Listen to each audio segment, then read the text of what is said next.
All right, so we are going to look at step-by-step ways of solving more problems with trigonometry. Remember that for now what we've done SOHCAHTOA law by itself, we've done sine law by itself, we've done cosine law by itself.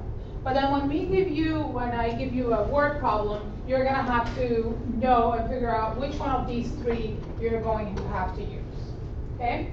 So when I solve a trig problem, first, I'm going to have to state the given information, okay?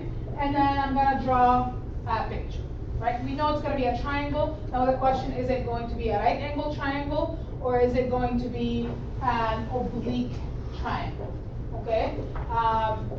This is what you have to figure out. Now, something that I always want you to remember, a wall and a ground, they're always what? Perpendicular, right? So whenever you have a scenario of a wall and a ground, you're looking at a perpendicular. When you have a cliff and a ground, it's perpendicular, okay? So scenarios like this, you have to remember that the triangle is going to be perpendicular. So state the given information.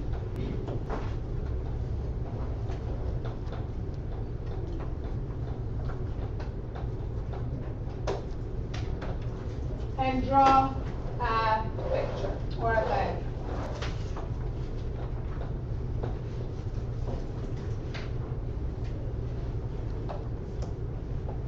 And then you're going to have to choose the appropriate formula.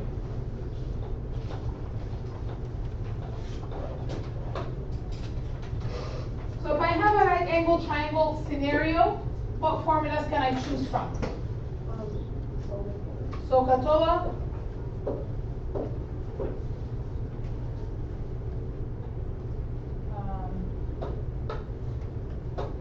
The primary trig ratios.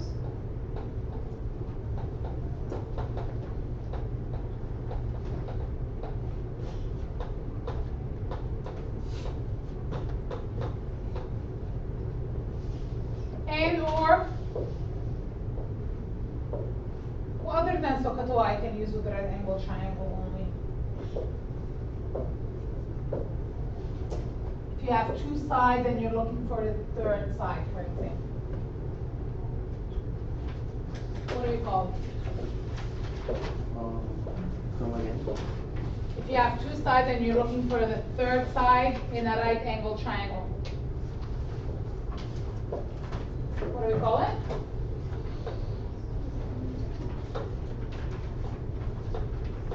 Starts with P. Pythagorean. The Pythagorean.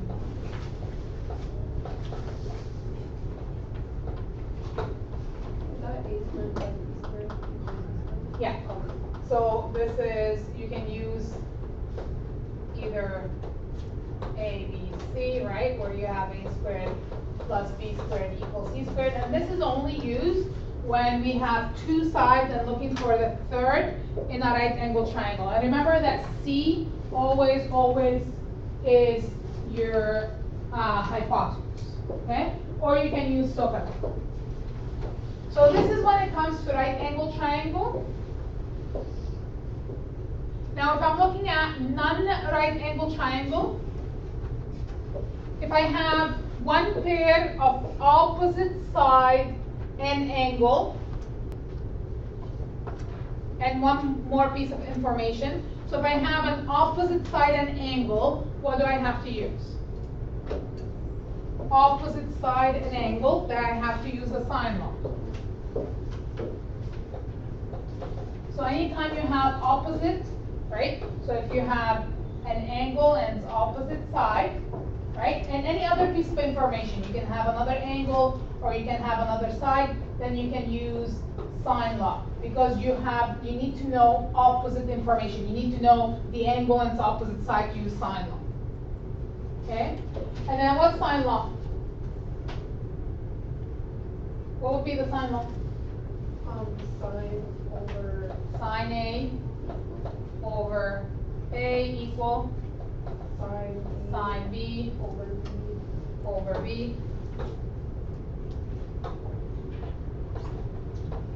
equal sine C over C, or you can have A over sine A. Remember, if you're looking for the side, then you use this formula.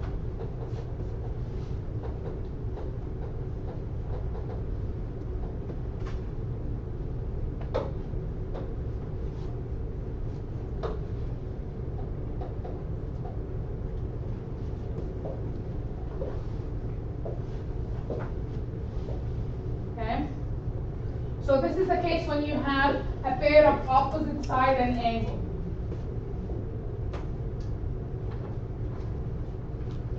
And remember that always if you have two angles and you're looking for the third, they add up to 180, right? All three sides or three angles in a triangle, they add up to 180. And the other option is the cosine law when I know two sides and a contained angle. You guys remember that? Two sides and a contained angle. Or if I know all three sides, then I can use cosine law. And then one formula of the cosine law would be a squared equal b squared plus c squared minus 2bc cosine A. Or the other formula, which is cosine A equal to b squared plus c squared minus a squared over 2bc.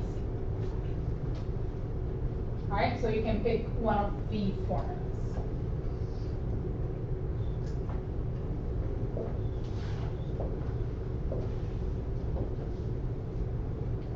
Sometimes in one question you have to find one